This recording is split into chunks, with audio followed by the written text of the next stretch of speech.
Well, everyone, we've got a hell of an episode today. We're basically going to be looking at the manipulation pickup artists of gaming who are essentially trying to reach into your wallet. We've got a very important presentation. It comes from a few years ago, and it speaks through to the present day, I would say, absolutely perfectly. By the end of today's video, you're going to be equipped with the tools to notice, to identify, to call out all of this BS wherever you see it, because this is serious business. This is a full deep dive into predatory monetization in video games. There are massive subfields of psychology that are frankly being used for evil, and in the same way that you see all those weird pickup artist people doing all of the weird stuff that they're doing, well, there's just legions of marketing and advertising people who are just studying psychology of all kinds, including compliance, which is honestly, that bit's going to spook you, and it's all to manipulate you into buying product. And when we talk about let's go whaling and everything that falls from it, partially through the lens of Diablo Immortal, you're going to have, well, some eyes are going to be opened. So it's going to be awesome. Of course, today's video is only possible with brilliant.org/Bellular News, today's sponsor. They're an app and a website that provides you with fun, interactive courses in STEM. And seriously, they really are brilliant. So I've checked out their computer science intro. I was comparing it to what I did at university, of course. Just infinitely more fun and interactive. And as well for me, I never learned Python in uni. Yeah, I focused on C#, of course, for doing things in Unity, the game engine. And man, the first two lessons they've got on Python, like the quizzes, they are just great. And I especially loved how they're teaching new programmers loops in a super interactive and visual way that just makes it very intuitive. And then, by having the code actually running in the browser, they're ensuring there's no setup-related quirks or issues getting in the way of your learning. It is such a refreshing way to teach a language, and it's one that's going to inspire curiosity. You know, it's all about making it click. You know, when you get that spark in your brain. And from what I did last time, I've got to say I'm the most excited to learn more about quantum computing. I mean, I've been thinking about that darn double slit experiment and everything it means for years and years, and doing the intro to quantum computing, it's making good on my curiosity. It's just joyous to learn. It's fun. And, of course, if you're thinking about very hireable fields where you could earn a nice sum of money, well, Brilliant's a fantastic place to go to get started. I mean, the likes of AI, they have it. So I'm kind of in love with their platform, really. It just clicks with me in the way that I personally learn so much more than sitting in a lecture hall. So whether you want to learn for yourself or maybe spark a younger mind's journey, visit brilliant.org/Bellular News today. And the first 200 to click my link will get 20% off their annual subscription. So then, let's go whaling a walkthrough. Guys, this is going to be really fun. So Pocket Gamer connects. So Pocket Gamer is not the sort of thing that you guys will hear about, but it is part of the circuit that if you are in game development business land, you'll be going to Pocket Gamer. More so if you're in the mobile side. But with that being such big business, you can be pretty damn sure that like Pocket Gamer is a super major, influential, important event. So in 2016, Torolf Jernstrom gave a talk called Let's Go Whaling, and he opens it by saying it's a summary of behavioral psychology and that some people might be shocked. But, quote, I'll leave morality out of the talk. We can discuss it when we have time. We have time later. He's doing a bit of a wink, wink, nudge, nudge. The audience gets a bit of a laugh. We all know what the audience who are attending this talk are really going to be interested in. So, Matt, let's dive in. And let's dive into this with one of the features that Diablo Immortal has that, well, I mean, it has been in past Diablos, but it's quite present here. And that is player versus player. Yeah, so if you wonder why a game like Diablo might have PvP, or you wonder why any mobile game that has like a genre that's kind of not really super used to having PvP, if you were kind of wondering why, it's entirely because of this one slide. As your Torolf has it here, a Wall Street trader and an oil sheik got into a fight. Who won? The game company. Because that's what PvP is for. It's designed to turn you against another user, and then the game company, will reap all the profits. Because you're basically in this arbitrary fight of who's going to win, because it's all pay to win, basically. In so many ways, it's pay to win. This is across all of mobile games, not just Diablo Immortal. They're just set up the system where you just pay them more money and they will arbitrarily say you win. That's how it works in all these things, and it's to the point it's millions. But that relies on social pressure. That relies on the very natural instinct of people to win, to want to beat other people. Especially when it comes to extremely successful people, they're generally more likely to have that impulse and that to be really strong. So obviously they're going to be able to throw hundreds of thousands, if not millions, into a game like Diablo Immortal. Yeah, just to win. When this is done successfully, they can make this phenomenon really happen to people who are not spending those crazy amounts of money by making it seem like a sort of a sane investment. As an example, if you get in the top X bracket of the leaderboard at the end of the week, you get a big, load of rewards. That's the sort of thing that I have seen multiple games do, and Diablo Immortal actually does do that as well. So your Challenge Rift leaderboards, the way PvP works, that is basically humongous monetization pressure. That absolutely works. It is a noted phenomenon. Yeah, so kind of what we're going to do through a lot of this talk is highlight specific examples of where the game design supports the core psychology, the core idea behind it, and then how the monetization is hooked into that. So this is a pretty easy example where there's PvP, right? That's a game that makes you want to beat other people. And that's just normal. That's fine. That's how games have been that since Pong. You against someone else, that's fine. But now, of course, it's monetized because of legendary crests. Because you can effectively pay for an unlimited amount of extra power through legendary crests, through legendary gems. And that's how they've taken what is a renowned part of gaming, PvP, an important part of it that is it speaks to a lot of people, really nice. When money's not involved, that's fine. But then they get to go, yeah, pay us and we'll let you win. And it completely goes on to his next slide, which is 1,000 USD. Make it possible to spend $1,000 on in-app purchases. 100% of top grossing games do this. It is, of course, more the idea to essentially let the spending be limitless. The one number that's really came up with people is, of course, Quinn. Yeah. Watching the streamer, Quinn69. I know the last time that I checked in, he'd spent $7,000 and had not got a single five-star gem. Yep, because obviously the 5 out of 5-star gems are the ones you really super hyper want, have a 1 in 2,000% chance, or 1 in 2,000 chance of dropping, which means realistically you should get one every $4,500 about that. That's reasonable, right? $4,500 for one 5 out of 5 gem. So, and he spent 7,000, which is about 11,000 New Zealand dollars, which is what he's paying with. And per Turolf's side, this has been a massive win for Blizzard. Yep, absolutely. And the thing is that while Quinn might be doing that to make a point, of course it's going to be some stream content. There are actually people, again, the investment guy, the oil shake, and it's not even too much of a joke there. You might think, well, that's an absurd reaction. One of the quote tweets on my Diablo Immortal, my initial tweet about it, the one that hasn't got read off on stream, was a bunch of Web3 people. We're kind of in that scene where there's a lot of money floating around. So this is actually surprisingly real. And this is a game, developed, with NetEase and stuff. But also a bunch of people in California who see those hyperinflated California salaries who have a very different normal to what the rest of us have. So we've got that for the theoretically limitless spending. Yeah. Next then, we've got monetization by Bartle type.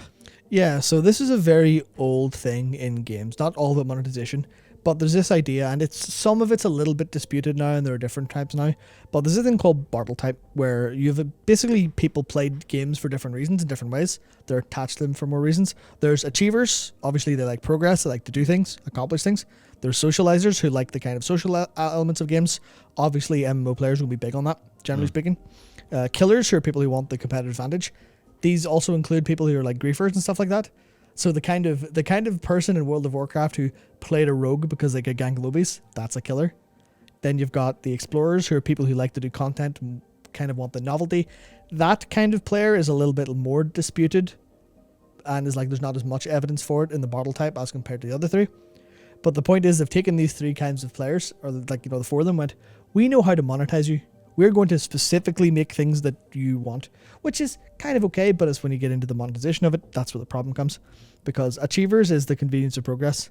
That's, you like the feeling of getting stronger, the feeling of progressing, the feeling of, here is a straight line, I will go down it. It doesn't even matter if the gameplay is fun. It could be an idle RPG, but they still really want the numbers to go up. Yeah, that's these people who are achievers will love playing the likes of Cookie Clicker. because it is just, oh yeah, the happiness of progress. I'm getting better. I'm doing things like that. So that's a thing where obviously in a lot of mobile games, in Diablo Immortal, Legendary Gems, Battle Pass, all that stuff will monetize your progress. Even Lost Ark. The Spirance thing that you get at the end. Mm-hmm.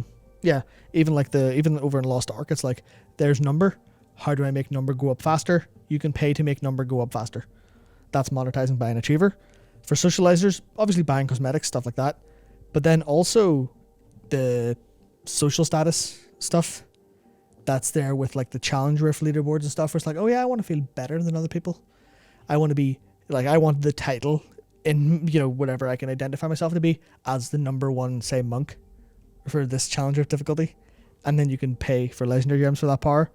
Or even the case of, if you want the customization, if you want to look the coolest in Diablo Immortal, you have to upgrade your resonance, which means lots and lots of legendary gems. Yeah, and then for the killer, they're the person who doesn't necessarily need to be skilled PvP combat. They want to be able to go in to some PvP in Diablo Immortal and just rinse people, because they have so much resonance that's boosting up their stats that they're just so much more powerful. And already today, throughout the last little while, we are seeing people share their reports of running into a whale in Diablo PvP, and it's just no contest. Yeah, for the non-monetized version of that would be the kind of player who, again, to use World of Warcraft as an example, it's not always about like griefing and stuff, but because one of the things Asmongold specifically has been talking about it a decent while ago now, where it's like, it's not always about the skill element of PvP, it's just, can I go get gear that will let me one-shot a dude?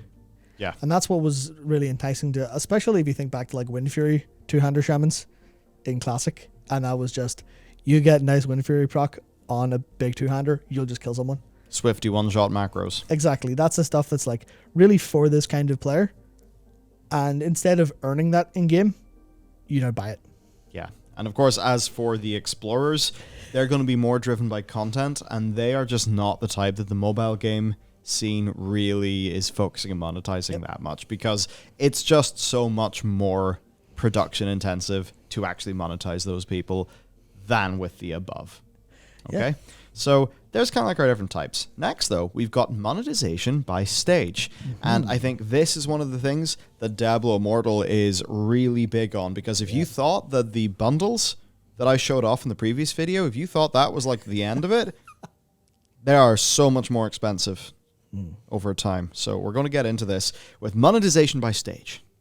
So he's this thing he says, hook, habit, hobby. That's the progress, right? You start with a hook. You get someone in with what they call monetization-wise, and not always needs to be monetization, but an icebreaker. So for a mobile game, and even I've experienced this because I've been playing a little bit of Punishing Grey Raven, the game opens up with loads of content, and it's fun. Diablo Immortal, the first 30 to 40 levels feel great. There's nothing ever really impedes you until you hit around level 40. It's like full on, here's full power Diablo content that you really enjoy playing. And that's like the game's hook. That's the game's kind of, oh, we've got you in.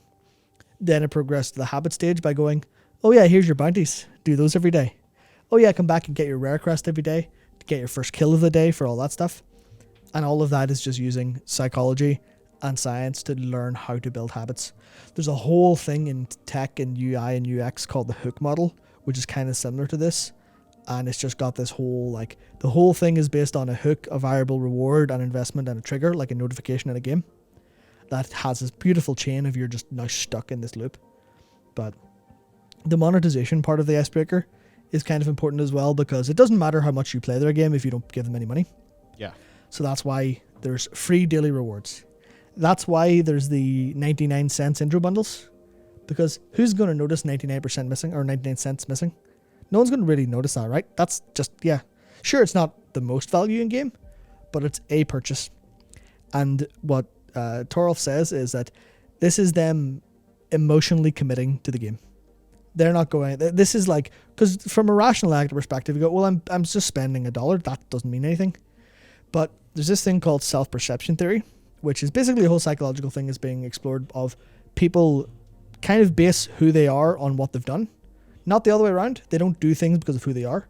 They do things and then they go, well, I did that, so I must be the kind of person that does that.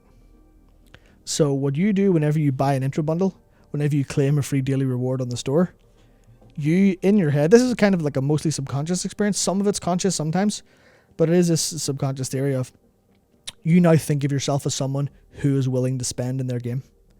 And that's just a binary gate being opened. Yeah. And that's all running under like it's, oh, there's, this is weird. There's a song I used to listen to that had like, I think it was a quote from a movie or something in it, but it was, you know, something about the idea of a daemon in programming and, you know, Linux thing. The daemon is something running in the background, a process running in the background. And that's what we have as people. We have all these daemons running as processes in the background that we don't really know are there and have no control of. They do stuff for us. And that's it. Where they want to hook into one of those and set one up. To set one chain in your mental processing that is, I am a spender in Diablo Immortal. And that's because you spent in Diablo Immortal. So you must have done it for a reason. Because you're smart, right? You're an intelligent person. You're a rational actor. You don't do things for no reason. You do them for a reason. So you bought something in Diablo Immortal. So that must be fine. That must be who you are.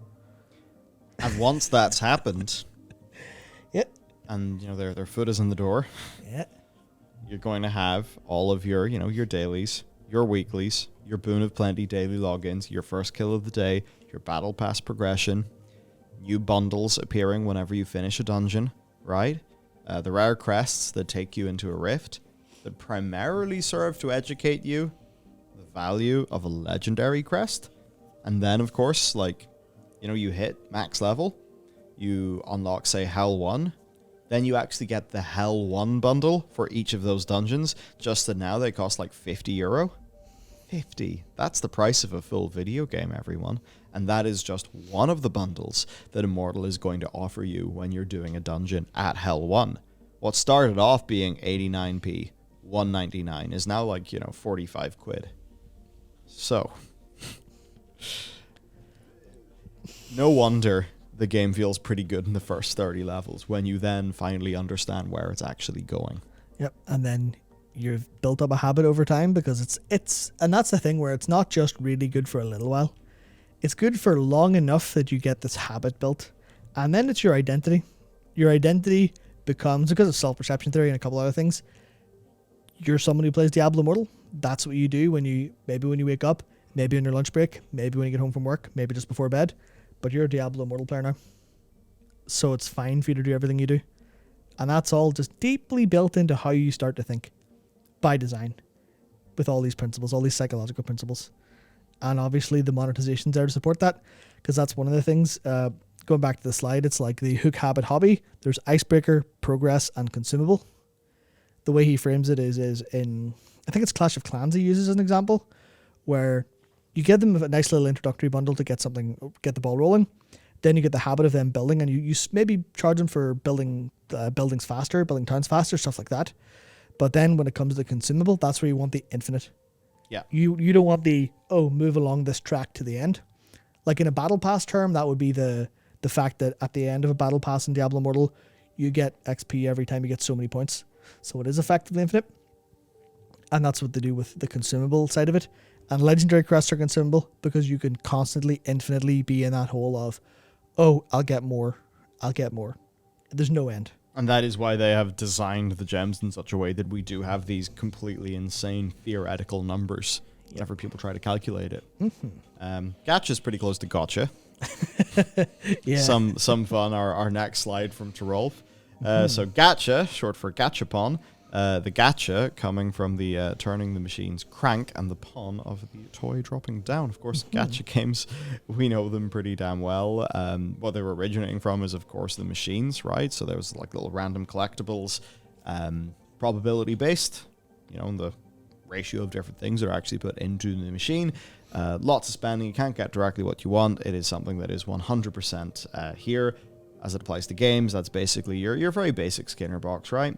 Variable reward psychology, something we've talked about on this channel for really a lot. Now, loot does this. Like that's just what loot is. It's part of why killing the boss, trying to crack open the chest at the end of the dungeon is a satisfying thing. But then that can be weaponized by predatory monetization. And that's where we get to the legendary crests, which they're loot boxes.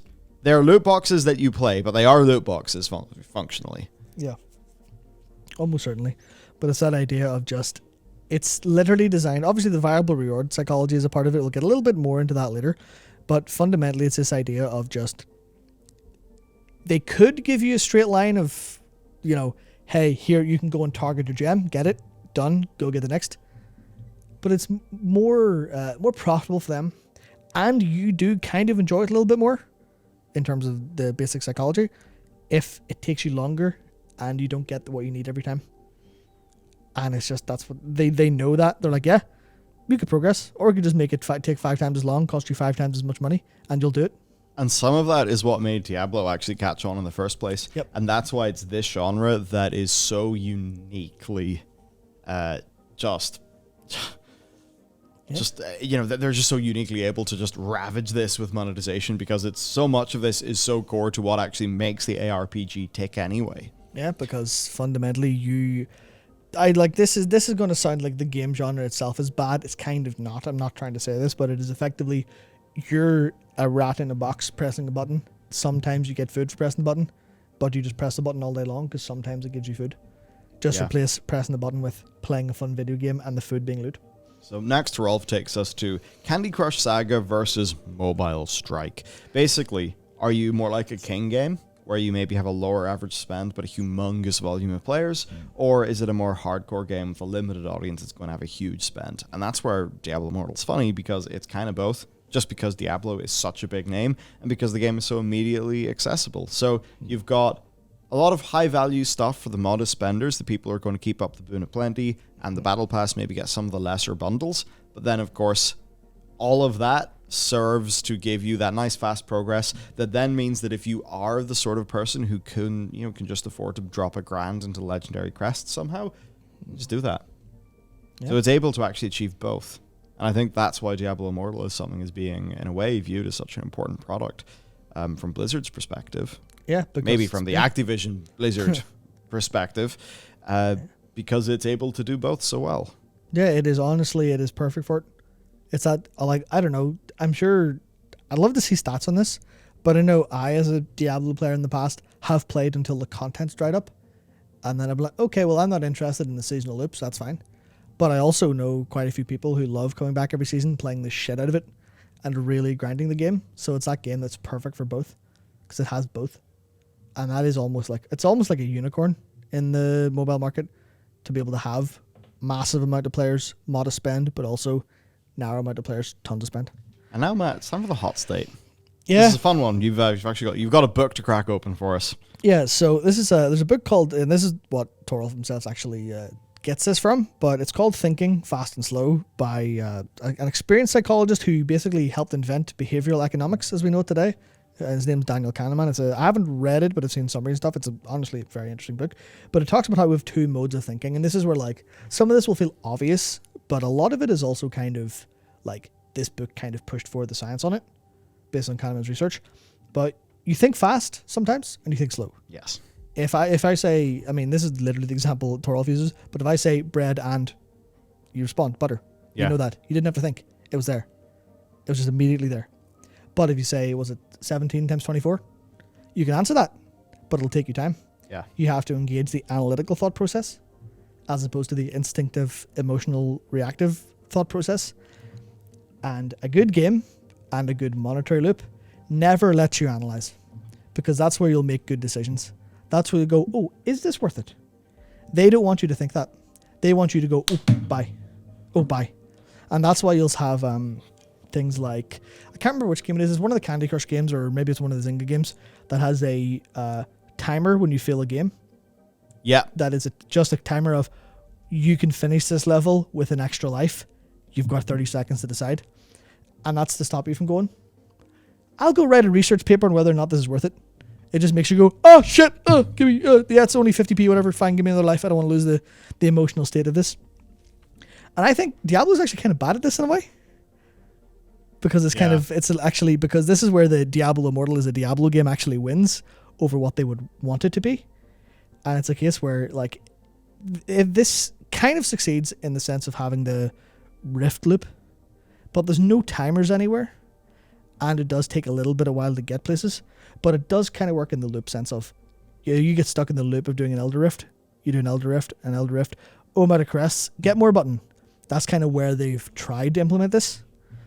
But fundamentally, the part in a Diablo game or in any loot-based game where your bags are full and then you have to go back and you have to salvage everything or figure out what to wear, what to keep, what to upgrade. That's pure, like, the pure antithesis of what they want. So that's a part where the game design of, like, yeah, this is a fun, well-paced game, actually destroys their plans because you get to stop and think about what you're doing for a second. And that's not what they want at all.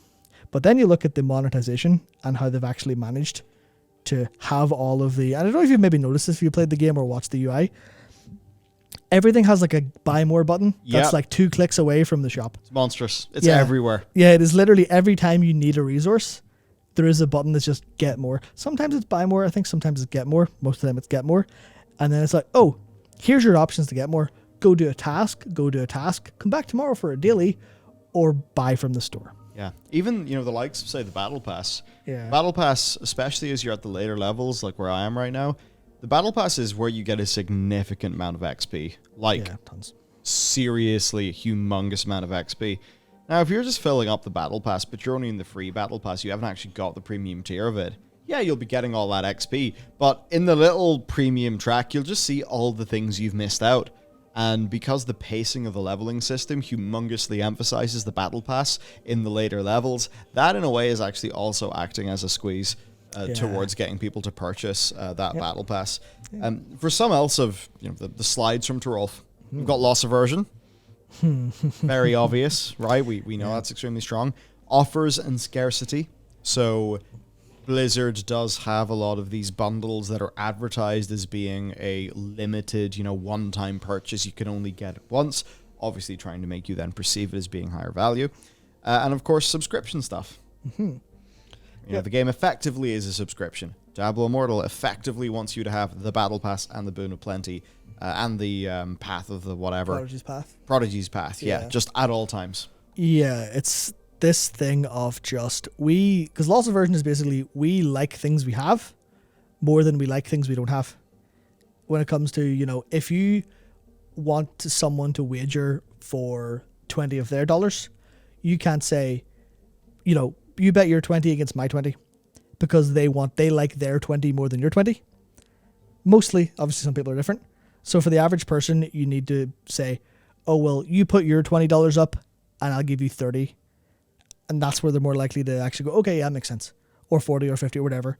But it's that idea of you need to people like what they have. So if you can make people think they've already got something and you're going to take it away, then they want it substantially more. Doesn't matter if they literally have it in their hand. It's all about the perception. So that's why, the buy a battle pass works. That's why you always see you've got the free battle pass. Look at what you actually have earned below on the empowered track. Same in the Prodigy's Path where it's, oh, look at all this stuff on the right-hand side. You've earned this, but you could access it for $17.99 because it makes it so much more valuable because you've earned it, because you actually have access to it. All of those are things you've bought and paid for. It even comes down to whenever you've bought a battle pass and you don't want to waste it. Or not the Prodigy's Path, the Boon of Plenty, where if you don't log in, you don't get the bonus. So that's the case of, oh, well, I've already paid for it. So I'm substantially more attached to it. And they know this. So that's why they frame everything as, oh, you've got this. They could get worse with this, right? So the thing they could do is at the end of an Elder Rift, if you, had a decent chance at a roll, go, oh, you came in here without any legendary crests. Maybe you've earned a gem. Would you like to see? Oh, that's the worst. They could do that. They don't. And I think there are games that do that. There are. I can't remember any of them specifically, but it's just that case of, oh, yeah, that's yours. Do you want to pay us for access to it? And that's how everything's framed. That's why this stuff is framed. That's why subscriptions are there. That's why they're never just, hey, do you want to buy this? It's, oh, you've earned that. And it's the whole thing of they know exactly the things that you don't know about how your brain works. They know. They know how this works. You don't. So you're at a disadvantage when dealing with them.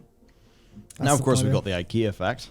Yep, this is a fun one. Which, of course, Torolf does bring up. So labor alone could be sufficient to induce greater liking for the fruits of one's labor. Makes a lot of sense, right? You build something yourself. You feel a little bit of pride that you've actually done that. You will value it more. There's a study that found that people were willing to pay 63% more for IKEA furniture if they built than equivalent pre-assembled items, even though they're basically the same thing. So you look at IKEA, Build-A-Bear, picking your own strawberries. Yeah. Basically, any of those business models where they've managed to actually get labor from their customers, this is a super important part of their whole model. So for games, that's it. Like, we grind, we put the work in. It just completely makes sense, right? Yeah, everything we do is our work. It's what we have earned. Some of this is kind of fits into loss aversion, but it is also completely different in the IKEA effect, where it's like, oh yeah, you've earned all of that. And this is where, obviously, because the monetization comes in a bit later, but it's like, the example I have is, I have a load of gear in my World of Warcraft characters. I don't give a shit about any of it, except for one example, which is, I did 20 Mists of Tyrannosaurus runs looking for one trinket called the Unbound Changeling. I got it. That's the only one I care about. I care about it not because it's a good trinket, but I care about it because I put the work in. That's why. Understanding the IKEA effect, I now know that. I didn't know that before, but now I actually can think through that and go, oh, that's why I care about that more, because I put effort in. And then when you get to the monetization stuff, that's why legendary gems or legendary crests aren't just loot boxes. Because you go through and you put the work in. You got that loot like you did any other bit of loot in that game. Yeah, it feels just like the usual loot explosion you get from Diablo, just it's a little bit more. Yeah, that's exactly it. It's literally just, oh, you earned those gems. You paid for them as well, but you earned them. And that's what they're tapping into there. The same way all these other businesses do. Just, oh yeah, what if we make you work for it? You'll appreciate it more. Yeah. Which is, I think anyone's like parents has probably said that before. It's like, oh, if you put the work in, you'll appreciate it. Yeah. Yeah, it also counts for how they get money out of you. So the next thing then is anchoring. And this is, like, you've even seen people buying a house. Yeah. Like, it's part of why, you don't make your first offer be what you intend to pay. That's just not how you do it. So yeah, the first number we see is our baseline. Any number that we see after that, we either feel as being high or low based on that baseline. So if you're going into a negotiation for something and you just go in with a very lowballed number, you could be selling yourself short very easily. Now, Diablo Immortal doesn't actually do a humongous amount of this. Yeah, this is. But it is one of the tactics that is typically used in a lot of these games. And at the very least, Diablo Immortal does end up making it quite clear that, like, legendary crests are expensive if you just buy them all using the orbs. And then because of that, any of the bundles that they try to sell you that contain those crests, you do the calculations, it's less crests per money, and that's what makes it feel like a deal. So in a way, those big expensive, like, 200 grand to max your character, $1 million to max your character, those actually anchor a price really, really high. That actually plays in the favor of Immortal in some ways, because then it makes people think that those bundles are of a high value and worth buying. Yeah, that's what I noticed whenever I saw the bundles of the worthy that you were showing. And I was looking and I was thinking, that's pretty good. Oh yeah. Yeah, the bundle of the worthy, it's guaranteeing you a 4-star gem if you buy those various different bundles. Now you compare that to the numbers you see from Quinn, now, albeit he's trying to hunt a 5-star, but it actually makes it seem like that could be a reasonable deal, even though it's completely crazy land that we're talking about this in those terms. Such is the power of anchoring. Yep, absolutely. And I think because I just have an analogy, because I think people might find it hard to kind of follow how that literally works in terms of anchoring stuff. Maybe you'll have felt it before, but there's actually a really good physical equivalent. And I remember doing this in high school biology. I don't know if anyone of this is just the teacher being kind of cool and showing this, but we don't really have any sense of absolutes as, like, in terms of our kind of brains or nerves or anything. It's all comparative. So if you, I can't remember exactly what it was, but it was if you put both your hands in like temperature of water, then you put your left hand in colder water and your right hand in hotter water. I can't remember exactly how it works, but it doesn't feel like it should. It feels extremely weird because we only go, oh, well, hotter and colder. You can't tell what temperature something is by grabbing it, unless you're like an anime character, because they do that in Shokugeki no Soma. But it's just, this is hotter than my skin. This is colder than my skin. Yeah, it's relative. Yeah, and you do that with numbers in your head as well, because we all, just by design, humans compare things. We're based on comparison. This is higher, this is lower. This is bigger, this is smaller, stuff like that. Yeah. And to move on, this is a really simple one. Yeah. Just, if you're wondering why games are always trying to make you more social these days, a degree of it anyway for a lot of these mobile games is, right, if your mate jumped off a bridge, would you? You know, you want to set up the socially acceptable way to play. I remember seeing a mobile game, right, where you would have these clans, and then you would, like, do, you know, like the little match 3 game mode to, like, you know, it was to fight a boss with your clan. But they had a little clan leaderboard of who had done the most damage in that day. Yeah. So obviously the people who had paid the most will be doing more damage in that day. They will look better than you, and that will just be another thing to make you, you know, want to spend a little bit more money to progress faster, right? So that's why, you know, clans, war bands, I believe they're called, in Immortal, those are totally a thing. There's a funny little thing where Activision did file a patent for pairing non-payers with payers in 2015. But in 2017, they said it was just an R&D team thing, that it's not been implemented. Yeah. But you can obviously see how they would want that kind of thing to be implemented, and certainly the squeeze here is seen by people who do end up getting match made with a whale in the PvP mode. So for the most part, it's pretty obvious with social proof. It's just we can really see it happen when they're like trying to, you know, put these social features in as much as they can. Yeah, everything's an MMO light because MMO lights will have you paying more money and playing more as well. It's that thing. It's not always about money, but it is about playing. And that's why the warbands and clans and seeing other players are there. Because you'll see someone and they're higher level than you and you'll want to play more. But then you'll see someone with a cosmetic that's really cool that you don't have. And whatever part of your monkey brain is going, person has thing I want, that's just it's going to be there in the background. Like everything else we've talked about today, that's going to be there in the background, kind of pushing into your like rational self decision making and kind of trying to push it out of the way to make you want something more. They're really good at this. Yeah. Next up then, seeing is believing, because when we see something, we assume it's likely to happen. That is why whenever you're playing a gacha game, you'll have a banner appear and it will say, you know, oh, here we go. Probability increased. Every 10 wishes is guaranteed to include at least one 4-star or higher item. And, you know, you're as an example, Yellen here, who is a 5-star character, obviously then quite rare, but is heavily showing up in the marketing, which means that you're engaging in any of that spend with that character in mind. And funny enough, this is not something that Immortal does a great deal, but it is something that we see continually go on. And who knows with Immortal, I am sure they will have banner-style events in the future, right, when they start to move through their seasons. Yeah, that's a thing where instead of characters, like the entire gacha system is built around gems. So they'll show you a really, really cool gem, say maybe next month or the month after with a new update. They'll show you a really cool gem, maybe one that's absolutely perfect for, you know, your build or your class or whatever.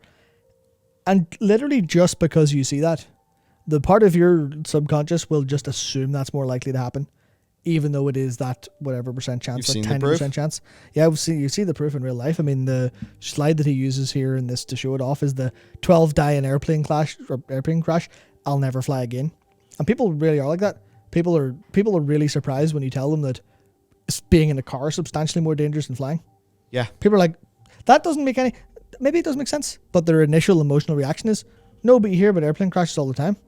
It's like, yeah, that's why you think they're more and more likely, because you hear about them more. It's just that bias that people have. It's all about those biases. Yeah. Next thing then is that freedom is overwhelming, right? Yep. So people get overwhelmed, they get anxious whenever you give them a whole bunch of choice. And actually, there's some games that are just so confusing in their monetization that I think that they really do wrong by this. Yeah. But I suppose those are the games that are not optimizing for king-style revenue. Yeah. Those are the ones who are optimizing for hardcore, deep whale-style revenue, where those people will understand all the complicated things. And perhaps that's why we see a lot of the gacha games being like a little bit more okay sometimes to be complicated with many layers of resources. But it's basically the thing. You get overwhelmed with choice, so just take as much choice away from people, give them a small number of decently clear options. And that's even things like, you know, you can't buy as many orbs as you want to. You know, you've got to buy things in the chosen denominations, and that's because you don't want to spend the exact amount of orbs for the thing. Just make it easy. Make the person not have to think. Oh, they'll be like, oh, cool, I'll buy this and I'll have some left over to do something else with. Yeah. Then even subtly, you know, bundles that are split into regular and special so that the amount of choices available to you at once is limited. Yep. Just all this stuff. It's pretty simple for this one. And I think we all know what it's like. Sometimes you'd almost rather have a convenience store that has like one option for every category of item, then sometimes you go into a massive shop and there's so much choice. I think the Americans may feel this in Walmart a lot more than we do here, where they just look like, I have no idea what to choose. This is an entire shelf of different colors of the same thing, different labels of the same thing. I'm confused. Yeah. And in a game monetization sense, that's dangerous. The study that Torolf brings up, and it's kind of like the most talked about study in terms of this specifically, is jam. So I can't remember if they're Americans or Europeans, but at any point it was going to the store, they were offered to taste jams. And like, oh yeah, do you want to buy one? And there was a group shown, I think it was 6 choices, and a group shown 20 different choices of flavor of jam. And the group who had 6 choices were substantially more likely to pick one. Yeah. And actually, that wasn't just pick a jam, that was pick and purchase a jam. Because they weren't going, which is the right choice? I don't know. We all know that would work on us. Yep, absolutely. Next then, whales take longer. So, it takes a lot of harpoon to catch a whale, as it turns out. Whales usually devote to one game at a time, so they need to know if it's right for them, and this amount of time has only got longer. There's 2019 research that puts it at 21 days. Now, when Torolf was doing this, it was actually 18 days. Quote, "This is just another reminder for you to have content for a bloody long time." So, lots of content. 20 hours of content in 1 hour sessions is around 20 days. Yep. Diablo Immortal is super like that. And of course, that's where monetization like the Battle Pass, Boon of Plenty, Prodigy's Path, those are going to be keeping you through at least that first month, right? Because you'll purchase those up front, ideally, because you think, oh, this is a cool game. I want to commit to this because it is Diablo, right? Kind of going to the self-perception and all of those things. Diablo Immortal actually is pretty overt. Yeah, it's a little bit upfront with it all. Yeah, it feels more scummy to me than Genshin did whenever I first loaded up and started playing it. I have no idea what Genshin is like now, of course. Yeah. Next thing then, core loot through store. Why do gas stations sell cigarettes? Yeah, because you're at the gas station anyway. What else are you going to do? Might as well have a smoke while you're waiting for your car to be filled. That's the whole idea of just... It just says to me that they have very large tanks in America compared to the tanks we have in cars here. Yeah, but that's the idea of, when you're in a shop, as an example, why do you think all of the, like, chocolate bars and drinks are very close to the, like, aisle, to the checkout, rather? Because you're going to go through there anyway. So that's where you put the high-value stuff, the best marketing stuff, the stuff people are more likely to buy. Because you want to have everyone run through that store. You want to have everyone go through that. And that's why the daily rewards are in the shop. Yeah, and they're in the featured section of the shop right beside the bundles that Blizzard basically thinks you will be the most likely to purchase. Yep, and this is also why the Elder Rifts, the entire UI of that, has an immediate button that you can buy more legendary crests there. If you have orbs, then that is, I think, like a 2 or 3 tap to get more of them. Yeah. Obviously, you have to go and make a big purchase to buy more if you run out of orbs. But it's just that idea of you're there and there's an opportunity to spend everywhere you go. It's the same whole. It's like, there's so much. I haven't looked into it any deeply, but there's so much research in like how to build out malls, how to build out shopping centers, how to build like airports and train stations and stuff, just to funnel people through where they're going to spend money. And this is no different. Yeah. Next time we got labeling technique, which is basically just how do you make people, feel like a good boy for all of their spending. Yep. So just tell people they're a good citizen, they're a good customer, they're, good whatever. Right? So, thank you for supporting the developers, little messages like that, all those things. But also, they can be there in different ways in the game. As an example, in Diablo Immortal, you have little ratings for the various different aspects of your character. Your rating, poor, versus your rating, great. In any number of those different aspects, that's something that's also just going to play on people. So whenever they have done some legendary crest runs, they've got a bunch of new gems, they've socketed them, they've went to the jewel crafter character, they've upgraded some of their gems, they've upgraded their stuff at the forge, all of those things, they will say your rating excellent.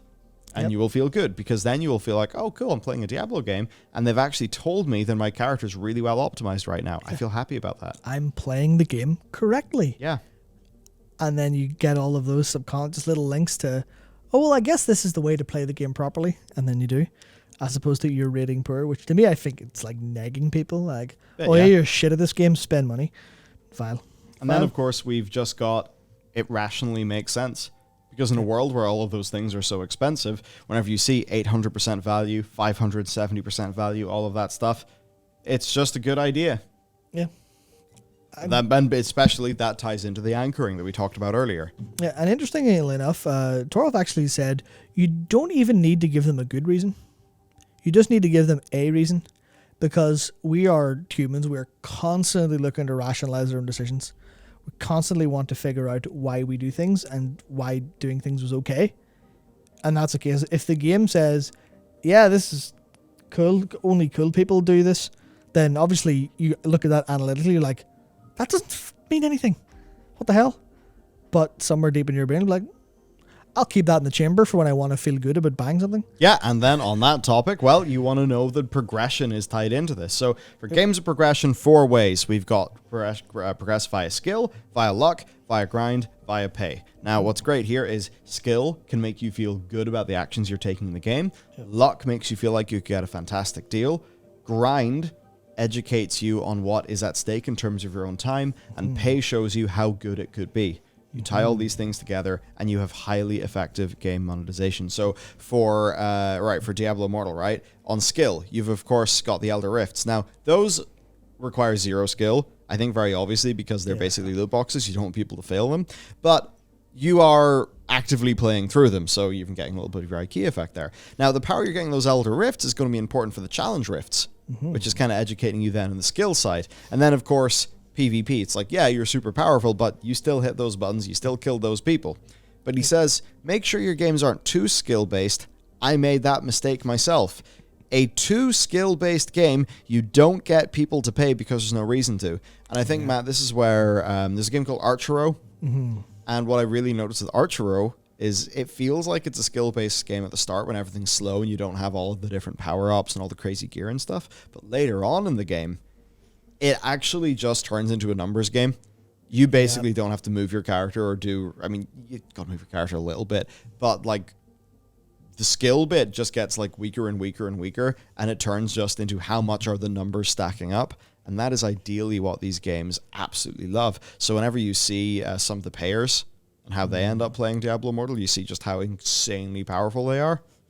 Well, you see this at play. Then for luck, well, rare crests can give you up to 2-star legendary gems. Now remember, that's like a 2-star out of 2-star legendary gem. Yeah. With your, there are 5 stars that you can craft. You can get super lucky, maybe. Think, I could get a 5 out of 5.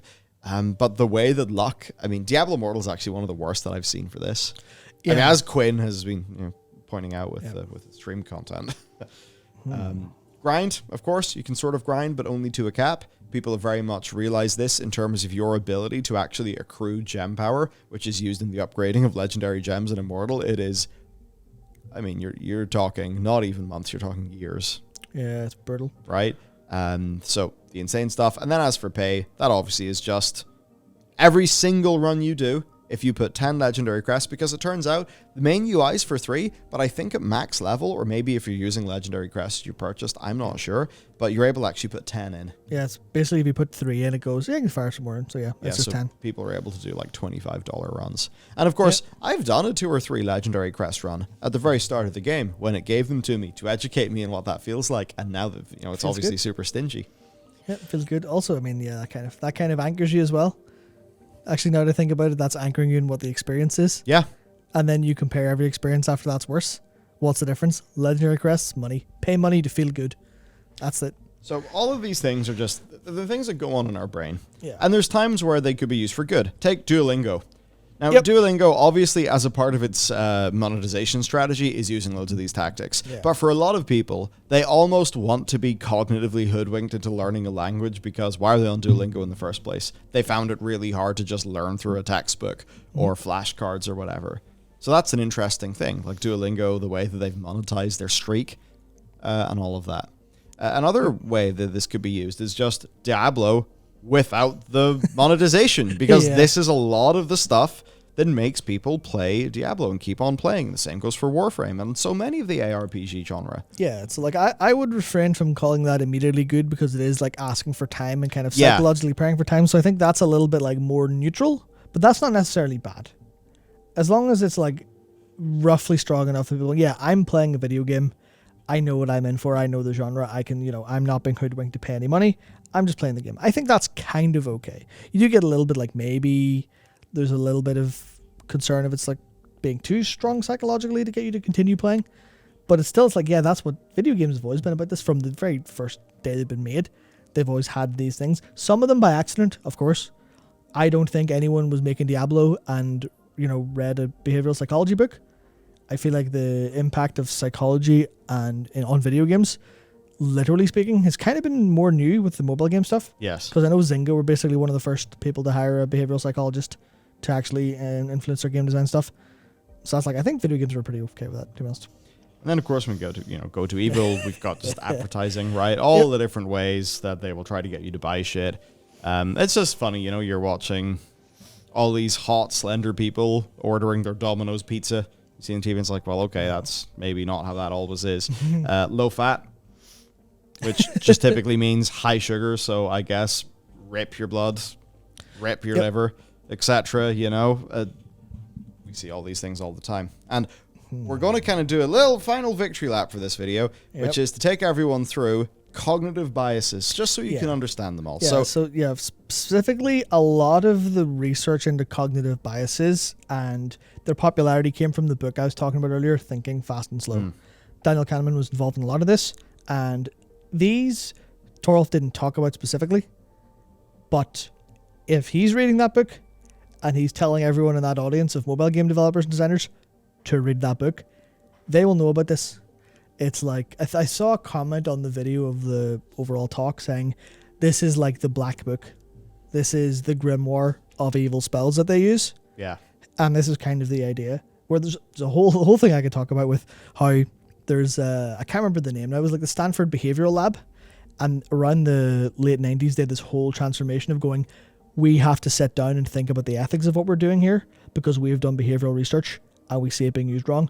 We have to do a whole transformation and limit our research to only ethical stuff, or have a big disclaimer about all the ethics involved. So all this stuff is like really kind of, this research was completely on like just full on. Then they went, oh shit, this is maybe a bit too powerful. We're dealing with very strong magic here. But everyone knows these, so you might as well.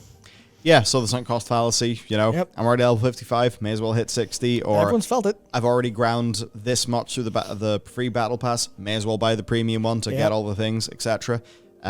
Effort justification, I ground out all this set gear and all the gems. I'm so close.